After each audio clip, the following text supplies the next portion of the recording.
This level of disingenuous framing is so silly, dude. Come on.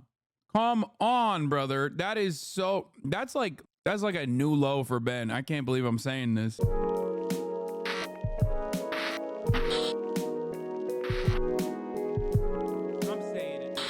Kamila Soviet-style joy. Republicans are Nazis. You cannot separate yourselves from the bad white people. Growing up, I never thought much about race. Never really seemed to matter that much. This is the ad for the new Matt Walsh shit, right?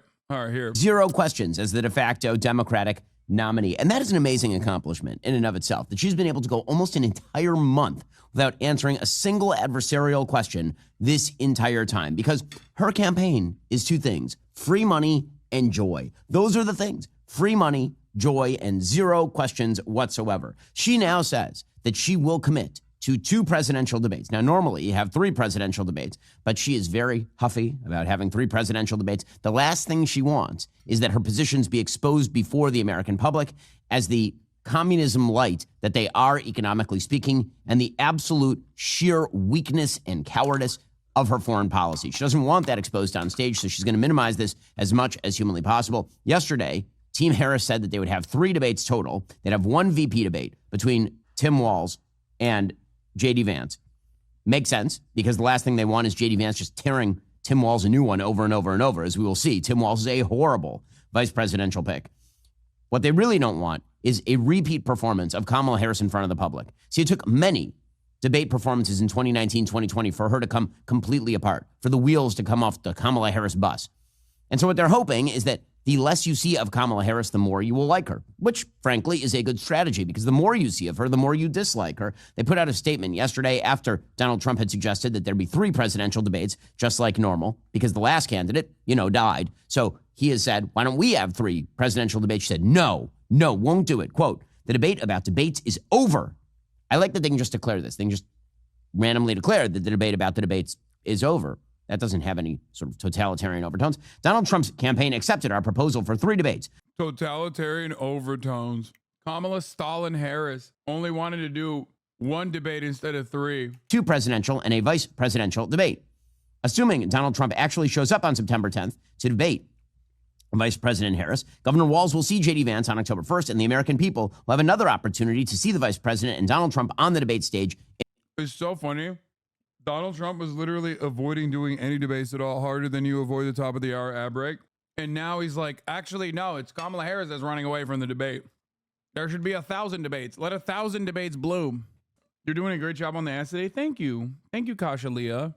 That's the kind of energy that I would like from more chatters. Okay? The kind of energy that allows you to no longer see the ads at the top of the hour, that is.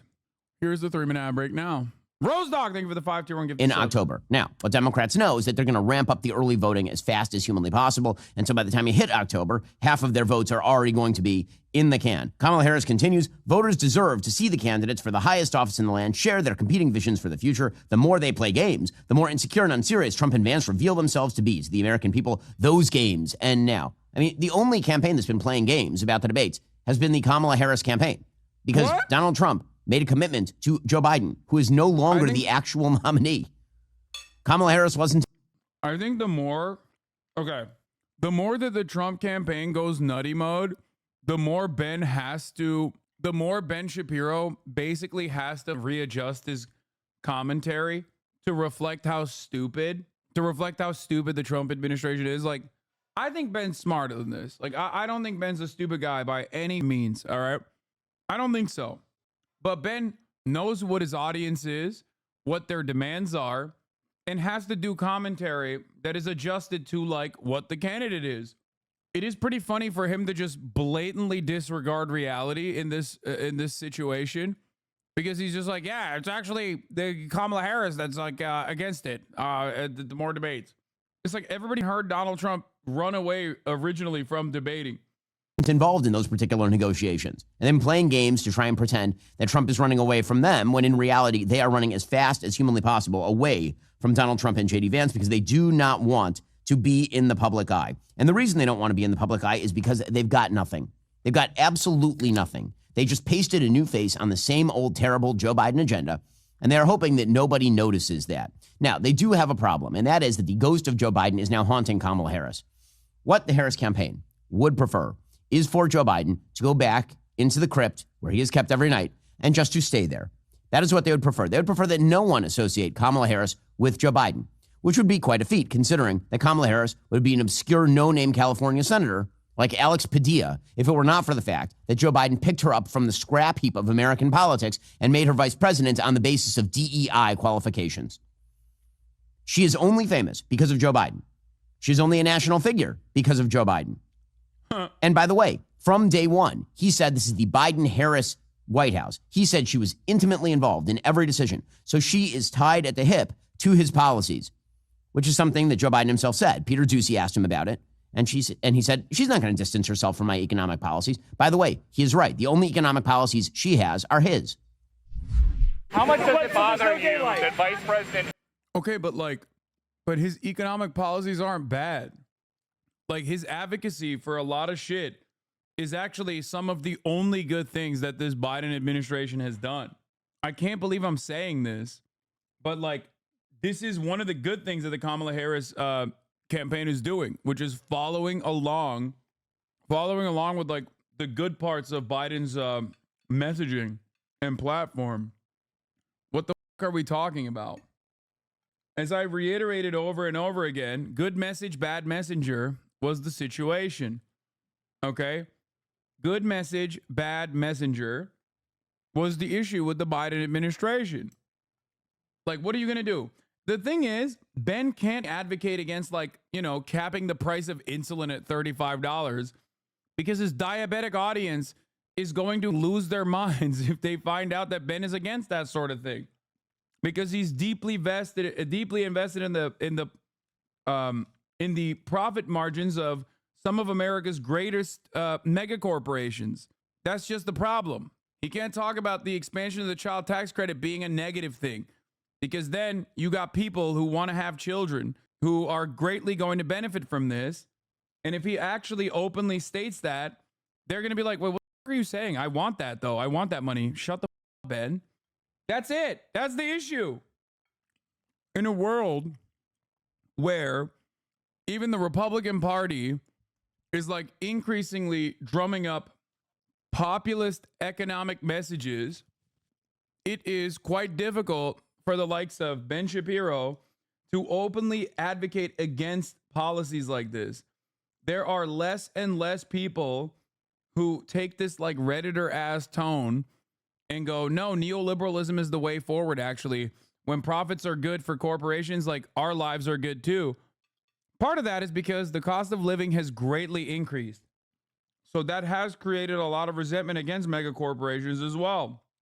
Obviously, if you could still keep getting your cheap, affordable consumer goods at the same rate that you were able to get it, like in prior years, maybe there'd be less people chirping about monopolization. Maybe there'd be less people chirping about corporations, mega corporations in general. But that time is gone. You can't consistently advocate. You can't consistently advocate for like how a better future will only happen if the youth drop the notion that they're going to retire one day. You know what I mean? Like, that's a horrible way to message. Harris might soon, for political reasons, start to distance herself from your economic... She's not going to. You don't think she's going to? Mr. President. He says she's not going to do it. He's very adamant. She's not going to do it. She's not going to do it. That's a problem for Kamala Harris because it turns out most people don't actually like her economic policies. In fact, recent polls showed 52% of Americans do not think America should move in the direction of California. And yet the same polls are showing that 52% of Americans are going to vote for Kamala Harris. What's the disconnect? She's hiding her policies. She's hiding herself. That's such a disingenuous way to interpret polls. What the f- does that have to do? Bro, you said nothing about her economic proposals. This level of disingenuous framing is so silly, dude. Come on. Come on, brother. That's like a new low for Ben. I can't believe I'm saying this. Instead, she's smearing it over with a pastiche of joy. A pastiche of joy. We'll get to the joy component in just a moment. Biden, however, will not let this thing go. Kamala Harris is trying to hide everything about herself. It's all masquerading as joy, but I'll tell you where economic joy truly lies. Not spending that much on your cell phone company. There's only this guy.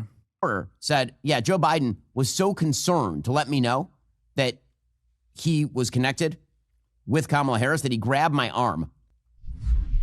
The Bidenomics continue to Vice President Harris. There's no military assault. The economy is going to continue with all those reservation taxes working. In case you haven't noticed, it's working. Yeah, he grabbed my arm in that answer. The president saying that the Vice President Kamala Harris will not distance herself from the current economic policies. Now, the reality is that she is attempting to distance herself from Joe Biden while embracing even more communistic and socialistic policies. And she wants to have it both ways. She wants to both say that she was deeply embedded in Bidenomics and also she has no responsibility for Bidenomics. So yesterday, she had to do a very awkward rally with Joe Biden, and it was indeed an awkward rally. And Joe Biden was out there touting Bidenomics, which, of course, is wildly unpopular. But he was saying things that she can't dissociate with because she actually requires the same voters that Biden had in the bag. So here was Joe Biden rallying with Kamala Harris yesterday saying everyone does better with more unions. I mean, if that were true, then there would be more than 7% of the workforce currently unionized in the private. Oh my God, I hate this monstrous piece of shit. Oh yeah, I saw this. Aiden Ross will be moving to Germany if Kamala Harris gets elected for president. Every state votes Democrat. Private sector. It is eminently untrue. In fact, everyone does significantly worse with large-scale unions in the United States. Consumers get absolutely screwed.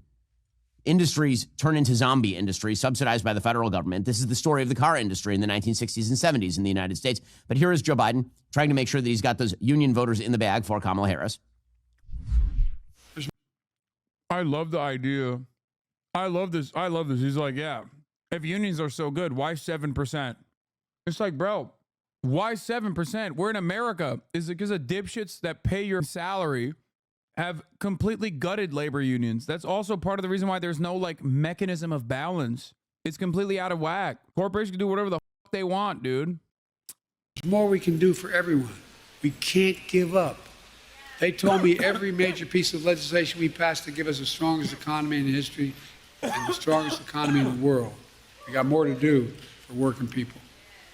By the way, everybody does better when there's more unions. That is eminently untrue. As any business person will tell you, that is not true. Sometimes unions are good. The vast majority of the time, unions make demands that any business person will tell you. What about the overwhelming majority of the population that are workers and not business owners? I like that he said, unions are bad. Source, Jeff Bezos. Unions are bad. Source, Bill Gates. He'll tell you how bad unions are. Just understand that that's what he's saying, and that is the truth. Of course, they don't believe that. Unions are good. But try to understand how at odds Ben Shapiro is with like the average working class person when he makes these kinds of arguments. You have no idea how many union employees listen to Ben Shapiro and agree with him? No, I do. I know. Americans, unfortunately, have been fed a steady diet of bullshit their entire lives. They're primed to be reactionary, and the likes of Ben Shapiro can very easily take advantage of that messaging gap, take advantage of that lack of education. Just show them shit like this, and maybe you'll be able to convince them that he's a demon. All of my coworkers have been repeating this video bar for bar since it dropped. Ben Shapiro still holds the youth. If you look at Ben, first of all, I know for a fact that he does not. Okay? I know for a fact that in the political sphere, this is 100% a factually accurate statement. In the YouTube political sphere, I have the youngest audience. Okay? Straight up. I have the largest 18 to 35 demographic in the entirety of the online political ecosystem. So anyone that tells you otherwise is lying to you. If you think that like Ben Shapiro is actually captivating youth with this kind of narrative, with this kind of rhetoric, you're wrong. Actually bankrupt the businesses they're supposed to be negotiating with. Meanwhile, Kamala Harris was campaigning with Joe Biden, and more of this, frankly. I think Republicans should be tying Kamala Harris to Joe Biden because, again, she is only famous. She is only a Yeah. I love this idiotic argument that unions actually bankrupt the businesses. So then what? Like unions are actually interested in like destroying the businesses? Who do you think the unions are comprised of, dumbass? It's the workers. Obviously, they're not interested in bankrupting the business that they are a part of because guess what? Then there's no union. There's no wages and there's no labor if there's no business. What an idiotic argument. It's so dumb. Prominent political figure. She's only a Democratic nominee because she was put in power by Joe Biden, and she promptly turned around and stabbed him directly in the neck. Here she was at this rally bragging about her tie-breaking vote on the Inflation Reduction Act. So she doesn't want to own the inflationary record of the Biden administration, but she brags about being one of the people who was the deciding factor in the so-called Inflation Reduction Act, which was one factor in the 40-year highs in inflation we have seen under this terrible administration. Yeah. No, he's right, dude. The Inflation Reduction Act, which came after record high inflation, was responsible for the record high inflation that preceded it. Thank you.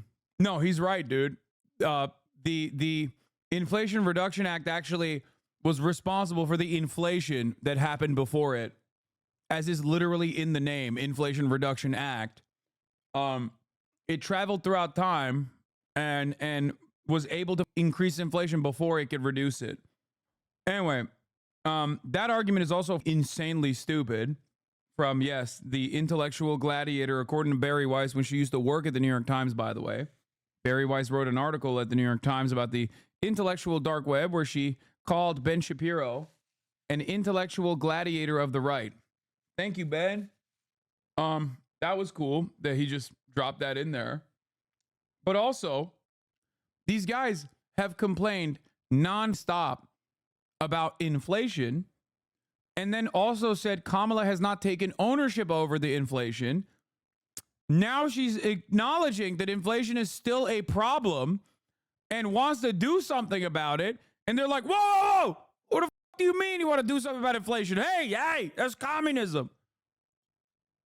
What are we talking about? You literally chirped about Kamala Harris acting like inflation wasn't real.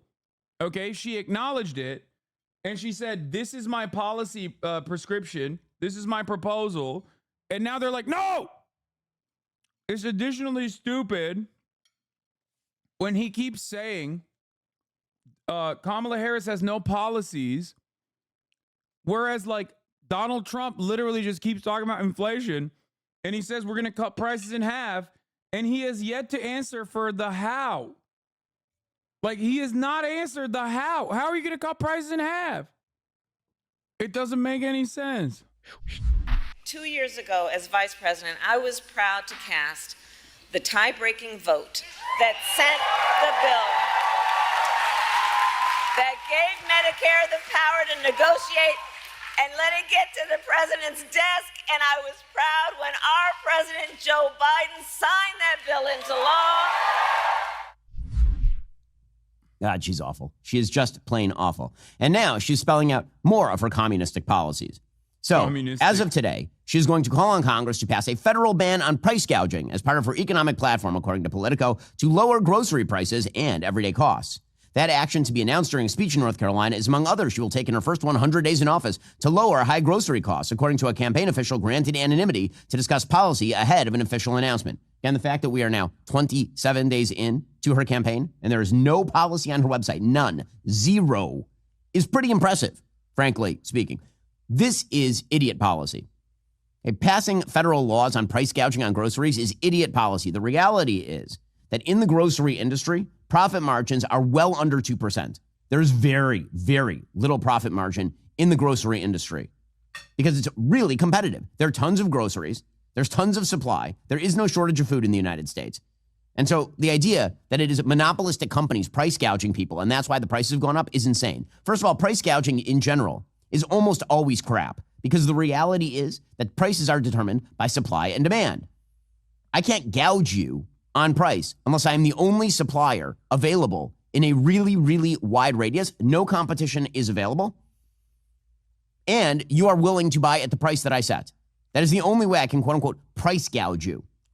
But there is no actual definition for price gouging because it turns out that according to Democrats, price gouging is just prices they don't like because it makes. Yeah. Hey, by the way, just because a grocery store has a different name and there's like 3 of them in a row in your neighborhood doesn't mean that they're not owned by the same company. Just so you guys understand. That's number one. Number two, grocery stores have increasingly merged with one another, and there's a massive merger in play right now as we speak. The last two major grocery stores have been trying to consolidate, okay? So just understand that Ben is just straight up lying to you when he says there's a tremendous amount of competition in the grocery chain, in the grocery store business. Ben's also lying about the price, the profit margins that he's talking about as far as the grocery business being too hard to, I mean, they're just like, they're voluntarily offering, these incredibly low price points, even though it's just crazy. It's just it's such a hard industry. Why is he lying is the question? Because he's a right-wing bullshitter. I already went into detail about how companies engage in price leadership, especially when they have corporate consolidation in this sector. And grocery stores, of course, have massive corporate consolidation. And it is very easy under an oligopolistic structure to engage in what is known as price leadership. Okay? The other side of this issue is that what are you supposed to do? Not eat food? Like, what the do you mean? Like, what are people supposed to do? What's the alternative here? Corporations could bring up the prices. There's no competition, which he lied about. Okay? What are you going to do? Not eat? Good luck. Makes them look bad politically.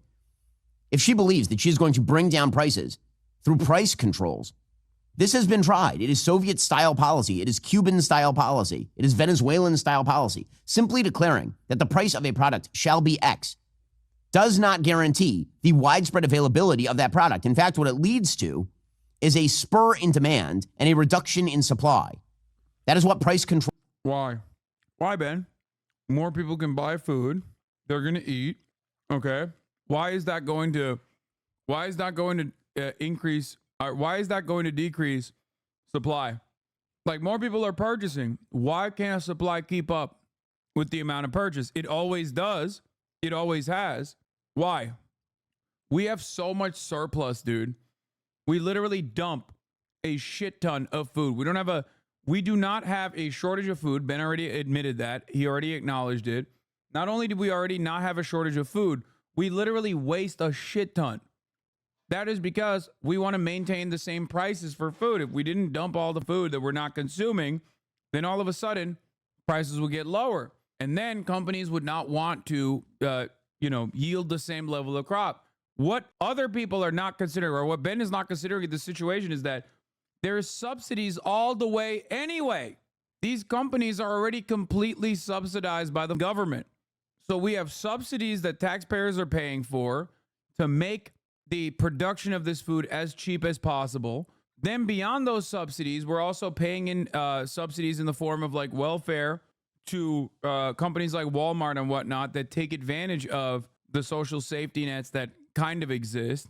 They're not great by offering the lowest amount of wages they physically can get away with. Then also, food stamps, EBT, obviously SNAP benefits that those very same workers utilize at the store, mind you, double dipping into the profits. And this dipshit is over here acting like there's nothing we can do. If these guys say, oh, sorry, we can't keep supplying you because price points are too low. Prices are too low for us.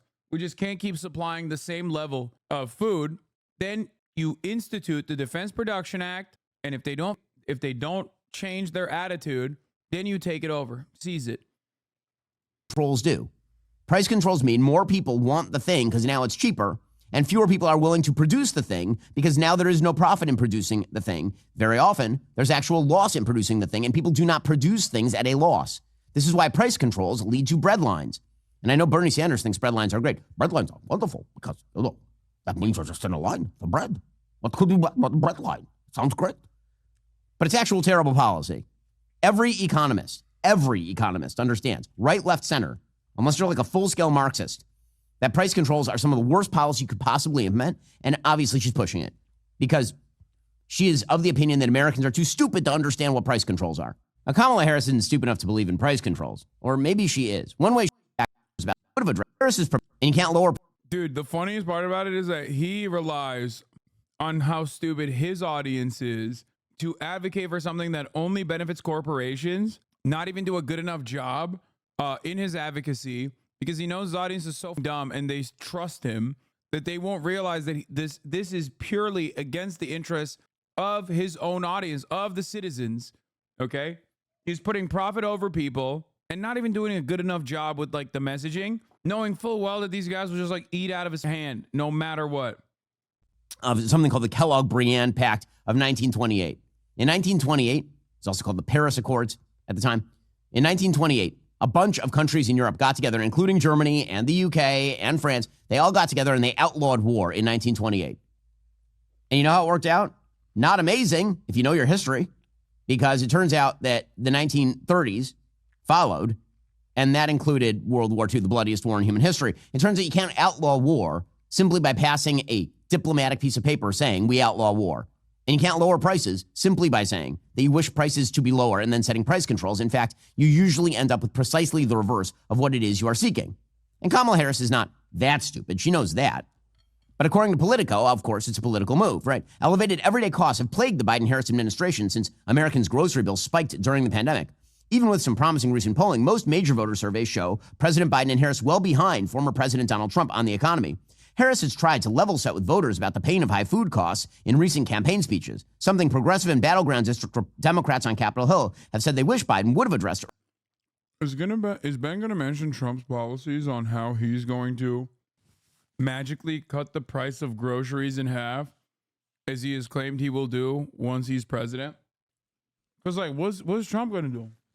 Like, he thinks drill, baby, drill is somehow going to magically translate to cheaper barrels of oil for Americans when America is exporting that oil anyway and has at times outright refused to make up for the supply shortage when OPEC Plus decided to limit the supply of oil and greatly drove up prices in the aftermath of Russia's invasion of Ukraine, openly stating that like their only responsibility is their fiduciary responsibility to their shareholders, and that no, they would not actually supply additional barrels of oil for the United States of America, for the American population, because they don't give a So Trump doing the drill baby drill attitude is not going to magically lower oil prices when the American oil giants are not even remotely interested in lowering oil prices. As a matter of fact, they take advantage of OPEC Plus increasing oil prices by limiting supply. It doesn't make sense. I mean, Biden has offered an incredible amount of new land leases in general, in terms of like opening up new wells or opening up new areas that you can engage in drilling. The American oil and gas giants do not play ball, because why should they? They own the government.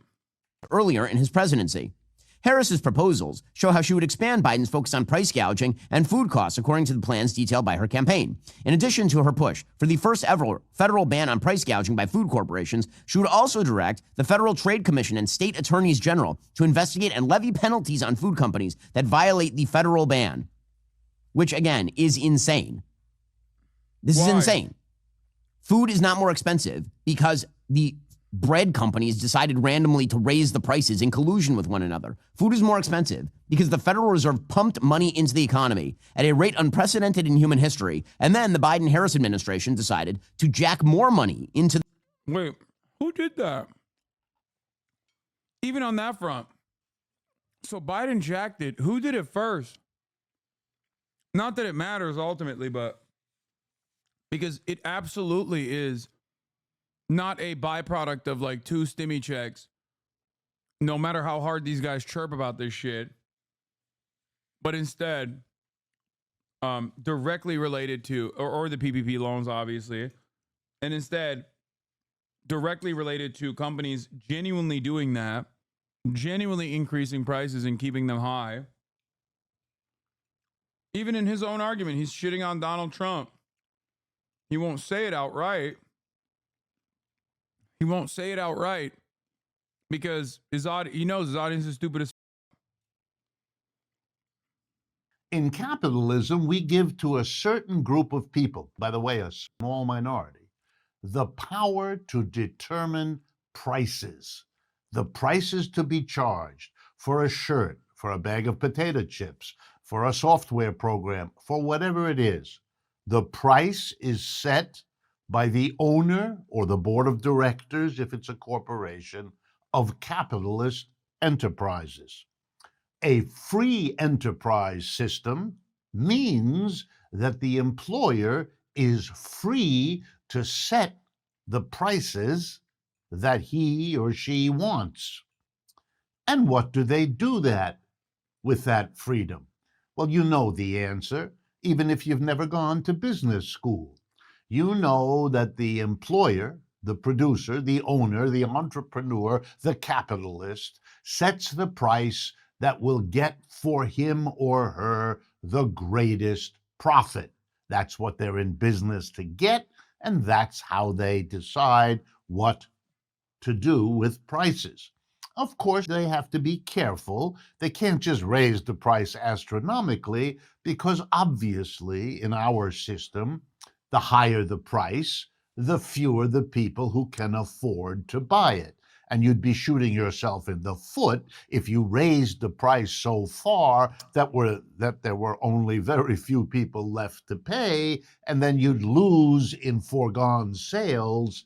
I love the person being like, what about the invisible hand, when he's like quite literally describing that process of like what negative consequences can occur in terms of like normal market conditions when you set the price point too high. Like he's literally describing it. He's not talking about like everyone being motivated by self-interest and then that's the reason why there's like not a barter system, but instead of wage structure, blah, blah, blah. But like ultimately, he's talking about how, yes, unless there is like pure inelastic demand, barring the pure inelastic demand, when there are at least some level of when there's at least some level of competition in the marketplace, there are going to be certain factors in play that cause the people that make the prices to not go as high as they want to. Matt Dakar, thank you for the 50 community gift of subs. What you had hoped to gain by raising the price. So what every capitalist understands is you push that price as high as you can, just to that point where pushing it any higher would be bad for profits because of the number of people who couldn't buy it anymore, and that's when you stop. But notice in my story that the capitalist is setting the price based on one thing he or she is focused on: profits. It is not in our capitalist system the obligation or the responsibility of the employer to worry about the consequences of whatever prices he sets or she sets. And that's where they become like King George III, who set all kinds of prices. For example, the famous tax on tea that led those colonists in Boston to have that first Boston Tea Party, throwing the tea into the harbor in protest because what the king was doing by taxing the tea was good for the king, but was awful for the city of Boston's merchants and the people dependent on them.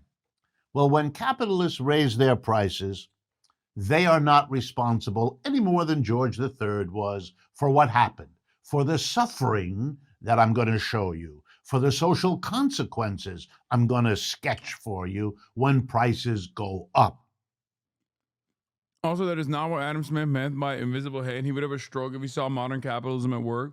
Yes, Adam Smith, by today's standards, would be considered a pussy-ass libtard socialist by Ben Shapiro, okay? No, don't ever ask what Adam Smith had to say about landlords.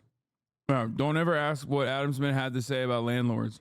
Yeah, U.S. oil production hit record high last year. U.S. stopped drilling is a lie, okay? The system. They thought it was good. Ezra Klein famously wrote a piece a couple of years ago lamenting the fact that inflation had resulted because it said, modern monetary theory, the idea that you can just pump money into the economy, was really good for people at the lower end of the spectrum. It was eviscerating income inequality because you were just helicoptering money on people. And then, unfortunately, it resulted in inflation. Of course it resulted in inflation. When you helicopter money on people, it doesn't make things worth more inherently. It just means the price of everything goes up. If I give everybody in the United States $10 extra, no one is any richer. It just means the prices go up by $10. That's all that happens. Because supply and demand. Ooh. Wait, what if? And I mean, what if corporations wanted to take advantage of that without any sort of additional, like, market forces do not operate by magic. At a certain point, there is literally a person that is responsible for increasing prices. Like, he makes it seem like it's gravity. We already dump a shit ton of food, man. What the fuck are we talking about? The idea that supply and demand is a naturally occurring phenomenon is so insane.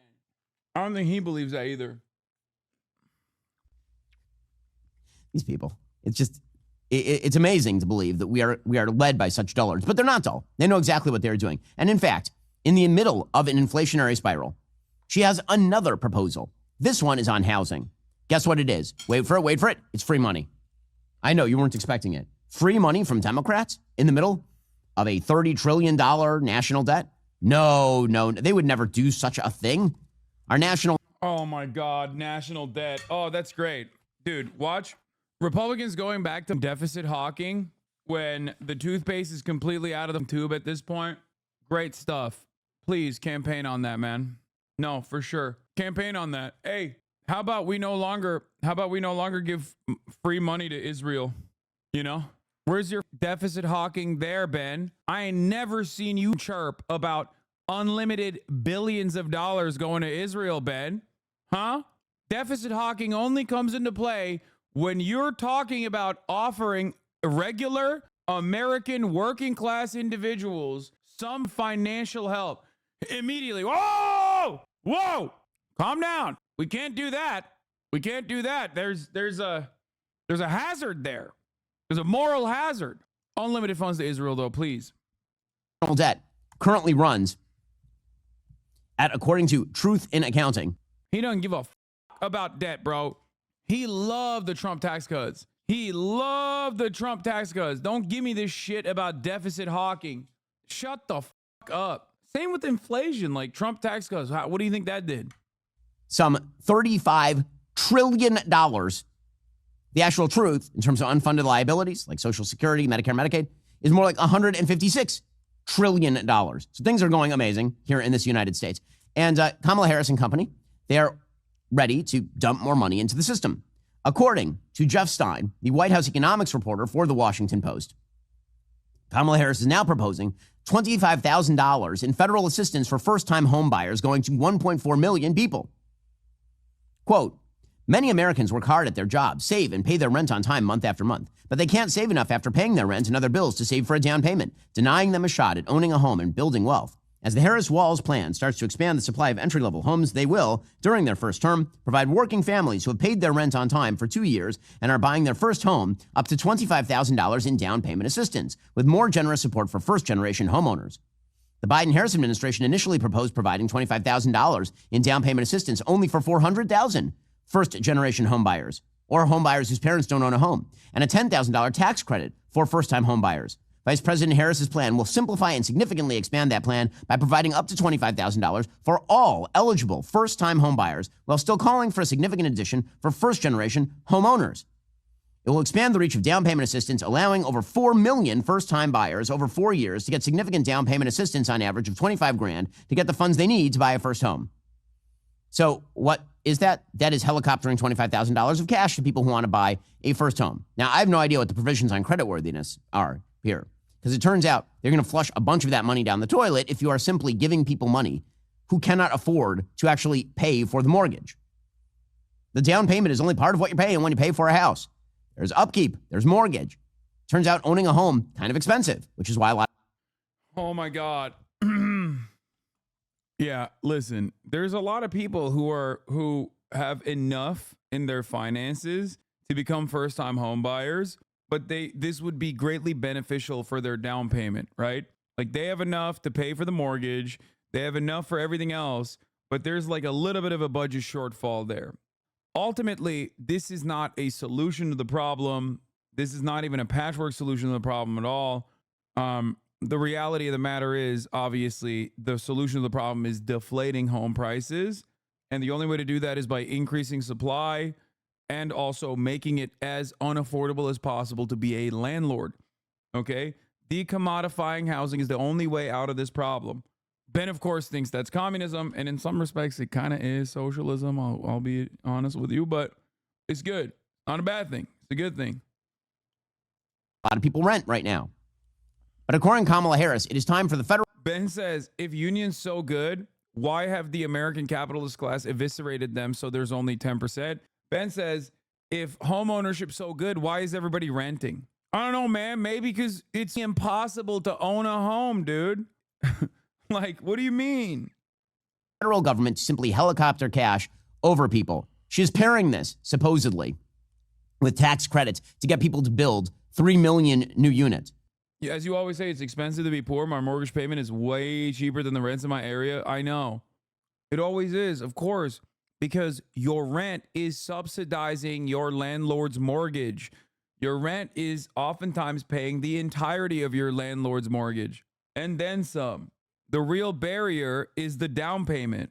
This is supposed to try and make up for that. I love having no equity and not being able to install a window AC is just really my shit. Yeah. The problem, of course, is that she presumably will attempt to rent control all of those units. She will attempt to price control all of those units. So on the one hand, she will give, and on the other hand, she will take. You know, all of this market interventionism is simply a sop to people who want free stuff from the federal government. And by the way, it ain't free. We all get to pay for it, or rather, all our children get to pay for it. She is also proposing that meme about the bank says I can't pay $900 for a mortgage, so I have to pay $1,500 in rent resonates with so many people because it's the truth. I hate the idea, dude. People are such like relentless liars on the subject. Like, oh, dude, you don't get it. Like, people actually want to rent. Like, yeah, sure, there are some people who want to rent, but I think it's one of the grossest lies that people tell. Okay? Like, there are certain instances where people want short-term ownership over something rather than like long-term ownership. But if it was affordable, of course, people would rather take the ownership over rent. Like, what are we talking about? That, and when landlords say they provide housing, yeah, that shit. That makes me so mad. It's like, no, you don't provide housing, dude. The housing exists. You just park on it. Rare Adam Conover L. He defended renting on a show. Yeah, it's understandable. There are people who prefer to rent, especially if they're gonna move around or some shit. Okay, that's fine. But a major part of the reason why people prefer to rent is because they just don't have money. They don't have enough money. They don't have enough money to own a home. Home ownership is very costly. $6,000 tax credit for new parents. Now, remember, when J.D. Vance proposes a tax credit for new parents in order to increase the number of children being born in the United States, then that is sexist and horrifying. When Kamala Harris does it, it's genius and wonderful. The difference between the two proposals, I would assume, is that J.D. Vance's proposal actually has some work requirements attached to it, because we would like to see people be able to support their kids beyond a $6,000 tax credit. One of the things Democrats tried to do by increasing these payments during the pandemic was basically make them universal without any work requirements whatsoever, essentially implementing a universal basic income. According to Axios, the economic plan includes tax cuts for middle-class families, including a $6,000 child tax credit for families during the first year of a kid's life, when expenses go up and income often goes down while a parent steps out of the workforce for childcare. Harris, echoing Joe Biden, wants to bring back 2021's expanded child tax credit, which was $3,600 per child under age 5 and $3,000 for those older under the American Rescue Plan. There were no work provisions under the American Rescue Plan. And so what it ended up being was just free money helicoptered. Dude, what are we saying, brother?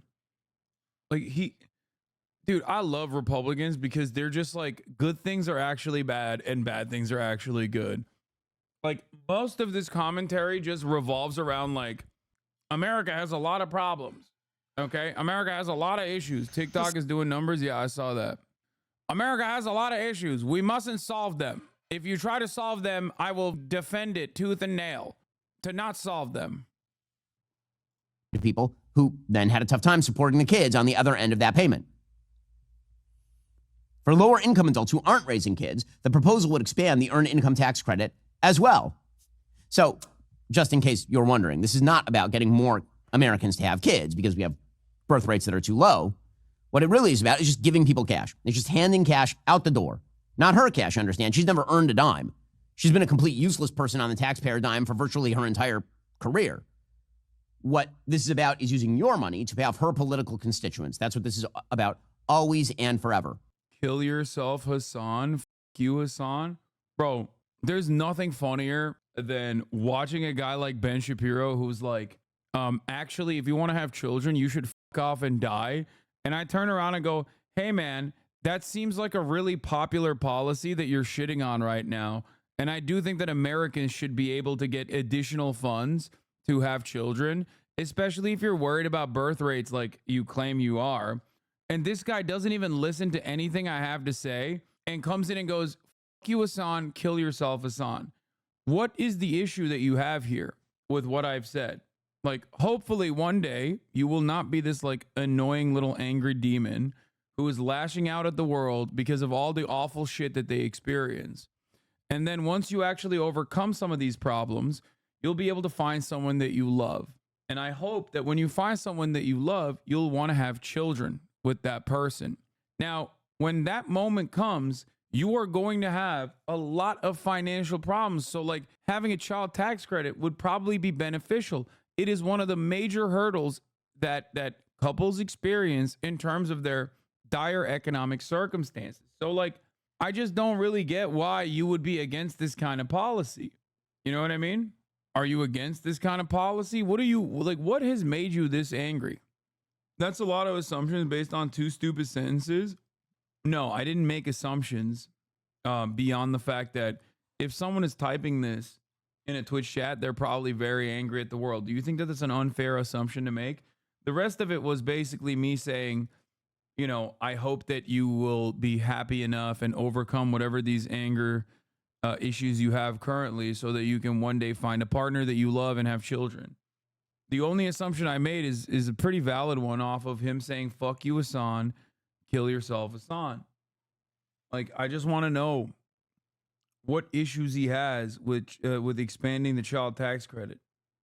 You know, maybe he's got something crazy going on. You know, he hates the child tax credit. He's an anti-natalist. Always. I mean, it's terrible economic policy. It truly is. Again, Don't ban him. This sort of stuff is for stupid people. It is economic policy that was dropped on its head as a baby.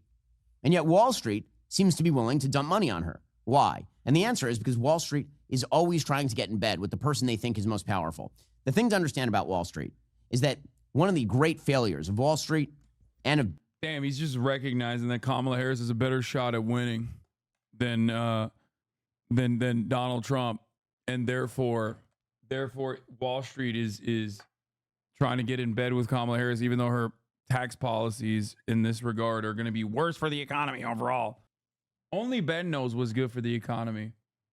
Not Wall Street, not Kamala Harris, nobody else, just Ben. Big business in general, they are not capitalist by nature. They are profit-seeking. There is a difference. Profit-seeking means that you will find money wherever it lies. So if the best way to make a profit as a business is to get in bed with corrupt Democrats, you'll do it. You'll rig the system for your own benefit if you can make a profit. Well, Wall Street very often is trying to rig the system for its own benefit. What you need is an unrigged system, like oh my God, today. Corporatism. Bro, he does so many more ads than me at the top of the hour. Bro, in 23 minutes, he has served like 4 ads, dude. At least on the Hassan Abu broadcast, you get 1 minute of ads or 3 minutes of ads at the top of the hour and 1 minute of ads in the middle of the hour. That's it. And you can avoid them by subscribing. This brother is starving, bro. Fuck. 100,000 views in 5 hours. He's ass too. Holy shit. Holy shit. Dude, what the fuck? His views are ass. He was at 8K Andy. This guy, the kill yourself guy, didn't come back. God damn, dude. Farming ads like crazy. What do you mean? It's capitalism at its best? Not really.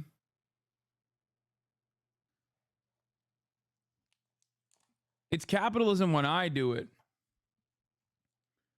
When I serve you 3-minute ads at the top of the hour, you know what I'm saying? That's capitalism. When Ben does it, it's actually not. It's some different thing. It's good. It's good, actually. Anyway, at the top of the hour, there's a 3-minute ad break. I think you guys suspected that, right? I was serving it to you. Here's the 3-minute ad break now. Still not as bad as Ben's shit, dude. Holy fuck. It is not capitalism. And then, when that system inevitably falls on its face, because the government is bad at picking winners and losers, when those bubbles always burst, capitalism gets blamed. It's one of the perversities of the way that our system of government works under a mixed economy. Mixed economy meaning free market for some parts and government-sponsored, subsidized, and run for other parts. There's literally not a single sector that doesn't rely on government. Bro, Ben loves talking about the oil and gas industry. He is funded by oil barons, by the way, the Wilkes brothers. I believe those are the two guys. Okay. 85% of the subsidies in the energy sector go to the oil and gas industry. I ain't never heard him chirp about that. What's up? Yeah, Dan and Ferris Wilkes are funders of the Daily Wire and founders of the Daily Wire. Whenever there's a failure, the free market gets blamed. And then more government interventionism. Then the government fails, and then the free market gets blamed some more. That's the perverse cycle that our government works through, and our media, and unfortunately a lot of Wall Street. According to Politico, enthusiasm surged in the week since Harris took over from President Joe Biden, who was hemorrhaging support with high-dollar donors. It took less than a month for Harris to smash former President Donald Trump's cash advantage. She did it without offering many details on her economic policy. Business leaders, from Lazard President Ray McGuire to Blackstone Group President Jonathan Gray, lined up behind her as she erased Trump's lead in the polls. Former Goldman Sachs CEO Lloyd Blankfein told Politico the business-friendly policies offered by Trump are attractive to Wall Street, no doubt. But many players find other aspects of the Trump package unrelated to finance overwhelmingly negative. Like most people, folks in finance, we have a variety of interests and concerns, and may find the lesser-known Harris more attractive than the Trump they know. Hey, in reality, it's not about them loving abortion so much on Wall Street that they are willing to dump their economic interests on the side. The answer is they believe that they can buy exceptions to the rules for themselves. And so far, that's worked. They did this with Barack Obama as well. Didn't hurt him at all. They were able to make bank off the Federal Reserve's loose monetary policy. Firms like Goldman Sachs made a ton of money by working with the Treasury Department and the Federal Reserve in order to facilitate expansion or decrease in the money supply. So, of course, they're going to support the person they think is going to win. Okay, again, all of this is terrible economic policy. All of it is going to lead to economic stagnation at best. But Kamala has a plan. You're not going to hear any answers about this. You're going to know nothing about this because she's got one thing. She's got joy. Now, I know that when you think of Kamala Harris and that rictus smile that she likes to lay on the American people, you don't think joy. You think more like Joaquin Phoenix and Joker, like a pathological, bizarre laugh that breaks out at all the wrong times. But the media have recast her campaign as a campaign of joy. Okay, I'm done. We've seen enough.